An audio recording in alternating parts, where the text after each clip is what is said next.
کوم دی دا مو سره پټې د سره وغیرہ او روانه تا بس کومه مونږ ته الکتریسيټي چې نه راغله دې کې مونږ ته ډېر زیاتې فایدې دي ځکه مونږ کم سهار کې اسمبلی کې کم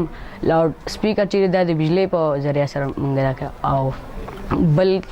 دا چې مونږ چې سټډي کوو نو هغه کې مونږ ته الکتریسيټي ډېر زیات ضرورت دی او دا نوې بجلی چې کوم راغله دا مونږ ته هر ټایم او په یو شانت کې کمیږي سلوکیږي نه خو په یو شانت کې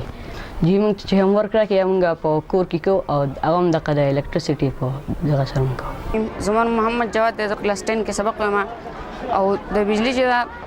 د ډېرې فائدې دي یو فائدہ د دې دا چې لکه مونږ د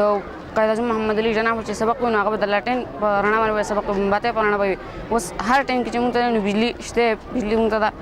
دلته کې لکه مونږ سبق په اسانۍ سره ویل شو د بجلی د لاس باندې او کور کې دا د لوخي دا دغه پخلی چې کینو د بجلی په دغه باندې کې زما خپل مستقبل په دغه کې دا سوچ مې کړی چې زه ان شاء الله ډاکټر جوړیږم MBBS وکوم او د رڼا ضرورت خو سکولونو کې زیات تر دی چې موږ سره کیمرې هم لګېدلي کیمرو نه علاوه د رڼا ضرورت موسم خراب وي نو تیاری په هغې کې زموږ لپاره ډېر زیات سهولت دی اسمبلی کې موږ لاوډ سپیکر سیسټم چې کوم دی ساوند سیسټم هغه ټول په بجلی باندې چلیږي نو په هغې کې ډېر زیات پکار راځي ځکه چې کله دا بجلی نه او بله بجلی د عام جنریټرونو بیا زموږ سپیکر اواز نه کوي چې کله د دې ولټیج پورې نه سپیکر اواز هم برابر اسمبلی هم جوړوي تر د بجلی چې خښې نه 2010 سیلاب نه وروستو چې کله دې کې SRSP فنډینګ وکړو په دې پیسې ولګولې او هغه څیز ډېر زیات زبردست جوړ کړه ماشینري چې کومه د کوم الکترونیک سیسټم دی بیا کوم د هغې پاور دی نو مخکینی پاور دومره لکه څومره چې اوس دی